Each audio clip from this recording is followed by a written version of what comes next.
मी शर्मिली। आज आम्ही तुम्हाला छानसा गव्हाचा पदार्थ दाखवणार आहोत। गव्हाचा आणि छानसा काय कसा कोणता सगळे प्रश्न तुमच्या डोक्यात असतील ना, काही टेन्शन घेऊ नका। त्या छानशा पदार्थासाठी लागणारं साहित्य आपण रोहिणी ताईंकडून ऐकूया, हो की नाही रोहिणी ताई? हो नक्की। साहित्यापासून सुरुवात करूया। हो हो सांगते ना।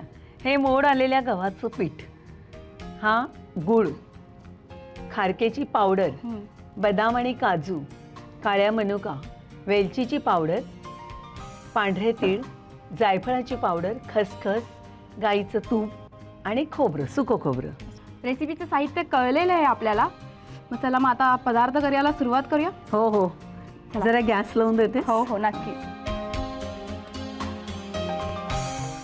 फास्टच असू दे का? नाही नाही बेताचा, मध्यम। तुपाचे पदार्थ आवडतात खायला। आणि हे तूप गाईचं तूप आहे, अतिशय म्हणजे शरीराला चांगलं असतं। गाईचं तूप आणि म्हशीचं तूप खूप फरक असतो। फरक आहे, म्हणजे गाईचं तूप जास्त वापरतात, औषधी असतं, म्हणजे जास्त चांगलं असतं हे। चांगलं अगदी एक वाटीभर म्हणजे मोठ्या वाटीभर भाजायला 3 चमचे तरी तूप घालायला हवं आपल्याला। आणि कुठच्याही पदार्थात तूप घालायचं म्हणजे तो आधी गरम करून छानसा पातळ करूनच घ्यायचा। हो हो हां, मग त्याने काय होतं? तूप पातळ करून घेतलं की ते पचन चांगलं होतं तुपाचं। म्हणून तूप पातळ करून मगच ते आपण भातावर पोळीवर असं घ्यावं। हां, तुपाचे पदार्थ ट्राय करते।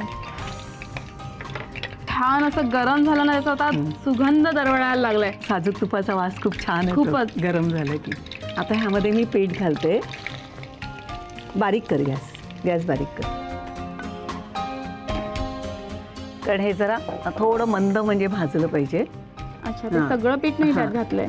घातलं, सगळं घातलं, मोठा वाडगा भरून। हां, पण हे मंद भाजावं लागतं। मंद भाजलं की खाली करपत पण नाही आणि चांगलं छान भाजून घेतलं की त्याला खमंगपणा पण येतो। भाजून झालं आता। हां,